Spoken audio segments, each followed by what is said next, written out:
Sir నమస్తే sir. నమస్కారం అండి. సార్ మీ పేరు? నా పేరు చంద్రయ్య. చంద్రయ్య గారు. సార్ మరి ఇప్పుడు తెలంగాణలో పార్లమెంట్ ఎలక్షన్స్ ఆల్రెడీ మొదలైంది. మీరు కూడా చూసే ఉంటారు. సో మరి దేశం అంతటా కూడా ఉంది. సో మరి ఎట్లా ఉండబోతుంది సార్? మరి చేవెళ్ళ పార్లమెంట్ నియోజకవర్గం చూసుకుంటే ఈసారి ఏ పార్టీకి ఎక్కువ ఛాన్స్ ఉంది ఇక్కడ? ఒకటి ఏం చెప్తానంటే చేవెర్ల పార్లమెంట్లో ఈసారి కాంగ్రెస్ గెలుస్తుంది. కాంగ్రెస్ గెలుస్తుంది. ఎందుకంటారు సార్? ఎందుకంటే ఇప్పుడున్న సిచ్యువేషన్ ప్రకారము దేశంలో ఒకసారి కాంగ్రెస్ రావాలని ఉంది పార్లమెంట్ ఇండియాలో. ప్లస్ రాష్ట్రంలో ఆల్రెడీ కాంగ్రెస్ వచ్చేసింది. జనాలు కూడా ఇంకా కూడా కాంగ్రెస్ ఉండాలి, ఇక్కడ గెలిపించుకుంటూ ఇండియాలో కూడా కాంగ్రెస్ రావాలి అని ఒక సంకల్పం ఉంది రోజులు జనాల్లో. కానీ అదైతే మోడీ గారు 400 బార్ అని చెప్పేసి మళ్ళీ నేనే వచ్చే అధికారంలో అని ధీమా వ్యక్తం చేస్తున్న పరిస్థితులు. మోదీ గారు ఎందుకంటే పవర్ ఉంది కాబట్టి మాట్లాడుతూ ఉంటారు తప్ప. ఇప్పుడు కేసీఆర్ పవర్ తోటి మాట్లాడిండు, అయిపోయింది ఆయన పని. ఆయన పని అయిపోయింది అంతే. అది కూడా మోదీ గారు కూడా ఓడిపోతూ ఉన్నారు దేశంలో. ఆ రాష్ట్రాల్లో ఏమీ లేదు ఈయనకు. గుజరాత్లో కొద్దు మనం చూస్తూ ఉన్నాం, ఆయన సొంత జిల్లాలో రాష్ట్రంలో మొత్తము అగరెస్ట్ అయిపోయారు. అదే మోదీ గారు చేసింది ఏమీ లేదు. ఖాళీ దేవుడు ఎవరికి లేదండి. దేవుడు ప్రతి వారికి ఉన్నారు. పొద్దుగాల స్నానం చేసుకున్న తర్వాత దేవుణ్ణి మొక్కుతాం మనం. మా దేవుణ్ణి మేము ఎవరన్నా ప్రతి వారు కూడా ఈయన రుద్దడం దేవుడు ప్రతి ఎలక్షన్లో ఏదో తీసుకొచ్చడము అది సమంజసం కాదు. ప్రజలు గ్రహిస్తూ ఉన్నారు, ఇలా మేధావులు గ్రహిస్తూ ఉన్నారు, కూలీ చేసుకునేటోళ్ళు గ్రహిస్తారు. ఇప్పుడు ఈయన ఏమన్నాడు, కాలాధన్ లాయింగ్ అన్నాడు, డబ్బులు అకౌంట్లో వేస్తామన్నాడు, ఖాతాలు తెరుచుకోమని చెప్తే 15 లక్షలు వేస్తామన్నాడు. అవన్నీ ఎక్కడ పోయినాయి? ఎవరికి అవసరం? జనాలకు ఎవరికి అవసరం? ఇలా ఎందుకంటే ఈరోజు మణిపూర్ సంఘటన ఏముందండి, దేశంలో ఇక వేరే కులాలు బతుకొద్దా? ఇప్పుడు అందరం కూడా ఇప్పుడు ఏమైంది, ఇండియాలో ప్రతి వాడికి గ్రీన్ కార్డ్ అంతే. ఇండియా మనం అన్నిటి కూడా ఎక్కడ అంటే భారతదేశం అంటాం కులం తర్వాత. కానీ ఈయన కులాలను తీసుకొచ్చి మణిపూర్ సంఘటనలు అయ్యేలా ఊచకూత వచ్చిండ్రు. ఇలా చర్చిల మీద దాడులు చేస్తూ ఉన్నారు, అవుట్ల మీద దాడులు అవసరం లేదు కదా. మేమేమంటున్నామంటే నీవు ఓట్లు అడుగు, ఈ కులాలను విడపోవచ్చు. రామ మందిరం వద్దన్నారా? ఎవరు వద్దనలే, అడుకోలే. రాజకీయాలు చేయొద్దంటారు మరి. అదే రామ మందిరం చేయొద్దు కదా. ఇప్పుడు భారత పార్లమెంట్ మేమన్నా భారత అధ్యక్షురాలు ఆమె, ఏం పేరు ఆమె, ముర్ము. మరి ఆమెను నిలబెట్టిన మొన్న చూస్తాం, జనాలు గ్రహిస్తూ ఉన్నారు సార్. ఇందామా ఆమె ఎస్టీ, మీరు ఎక్కడ తారతమ్యం ఎక్కడ ఉంది మీకు? హిందుత్వం, ఆమె కూడా హిందువే కదా, ఆమె క్రిస్టియన్ కాదు, మైనార్టీ కాదు కదా.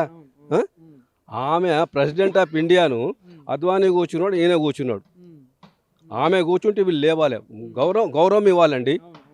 ఎక్కడ ఇదంతా గ్రహిస్తూ ఉన్నారు ప్రజలందరూ కూడా.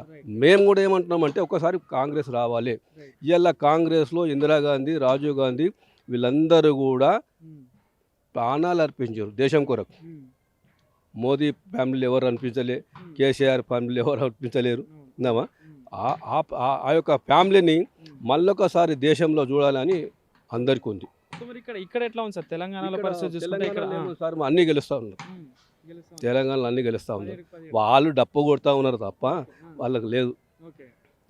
చేవెళ్ళ పరిస్థితి ఎట్లా ఉంటుంది అంటే సార్? ఎందుకంటే అటు బీజేపీ నుండి కొండ విశ్వేశ్వర రెడ్డి, ఇటు జ్ఞానేశ్వర్ గారు. కొండ విశ్వేశ్వర రెడ్డి, జ్ఞానేశ్వర్ గారు ఉన్నారు. వాస్తవం ప్రభుత్వాన్ని చూస్తూ ఉన్నారు. ఇంకా సంక్షేమ కార్యక్రమాలు ఇంకా కొన్ని ప్రభుత్వం ఇవ్వాల్సిన అవసరం ఉంది. రేవంత్ రెడ్డి ముఖ్యమంత్రి గారు ఇంకా కొన్ని అనౌన్స్ చేసి మిగిలినవి కూడా ఇవ్వాల్సిన అవసరం ఉంది. ఎవరైనా కానీ వెయిట్ చేస్తూ ఉంటారు. ఇప్పుడు 6 నెలలు కాలేదు ప్రభుత్వం వచ్చి, ఈ ప్రభుత్వం వచ్చి 6 months కాలేదు. ఇంకా కూడా మొన్న వేసిన వాళ్ళందరూ కూడా అదే ఉన్నారు కదా. ఇప్పుడు అరే ఇంకా పని చేస్తాడు కదా. ప్రభుత్వం కాంగ్రెస్ రావాలన్న ఒక సంకల్పంతో వీళ్ళందరూ కష్టపడి తెచ్చుకున్నారు. ఈరోజు ఇక్కడ కూడా చేవెళ్ళలో మళ్ళీ కాంగ్రెస్ గెలుస్తుంది పార్లమెంట్. కానీ సార్ ఇక్కడ ఏదైతే ఎంపీ రంజిత్ రెడ్డి గారు గత 5 సంవత్సరాల నుండి కూడా ఎంపీగా పనిచేయడం జరిగింది. సో మరి చేసిన అభివృద్ధి ఏం కనిపిస్తుంది ఇక్కడ? ఆయన ఏం చేసిండు చేయలేడు సమస్య కాదు. ఇక్కడ జనాలు ఏమంటారు, కాంగ్రెస్ అభ్యర్థి గెలవాలి, పార్లమెంట్లో కాంగ్రెస్ అభ్యర్థి ప్రైమ్ మినిస్టర్ కావాలి, అంతే తప్ప రేవంత్ రెడ్డి చేసింది, ముఖ్యమంత్రి చేసింది, కేసీఆర్ చేసింది అది కాదు. ప్రభుత్వంలో ఇవాళ జనాలంతా ప్రభుత్వం మారాలి, బీజేపీని ఒడగొట్టాలి, కేసీఆర్ అయిపోయింది. ఇవాళ ముఖ్యమంత్రి చేసే కార్యక్రమాలను ఆకర్షితులైన జనాలు. ఇవాళ నాటే జోకండి, ఆర్టీసీ బస్సుల ఎంతమంది పోతున్నారు ఇవాళ. ఇవాళ ఆర్టీసీ బస్సులలో డిఈఓ పోతున్నాడు, ఆర్డీఓ పోతున్నాడు, లేడీస్ టీచర్స్ పోతా ఉన్నారు. వాళ్ళందరూ కూడా కాంగ్రెస్ ఓట్లు వేస్తారు కదా. ఇలా బీజేపీ వాళ్ళ భార్యలు పోతా ఉన్నారు, బిడ్డలు పోతా ఉన్నారు, టీఆర్ఎస్ వాళ్ళు పోతా ఉన్నారు, కాంగ్రెస్ వాళ్ళు ఒక్కరే కాదు కదా. ఇలా కూలినాలు చేసుకునేటోళ్ళు ఇక్కడ పరిగిలెక్కి మన కూడా దిగుతున్నారు. లేబర్ వాళ్ళకి ఎంత ఆదా ఉన్నది ఈరోజు. అట్లాగే అన్నీ కూడా కరెంటు విషయంలో అన్నీ కూడా కాంగ్రెస్ విధానంలో మంచి మార్పు వచ్చింది దేశంలో. ఇప్పుడు రాహుల్ గాంధీని ప్రైమ్ మినిస్టర్ కావాలని ఎదురు చూస్తూ ఉన్నారు జనాలు తప్ప మనం ఎంతటోళ్ళం మనం చెప్తాం, మేము లీడర్లు చెప్తా ఉంటాం, కానీ జనాల లోపల మార్పు వచ్చింది వాళ్ళకు.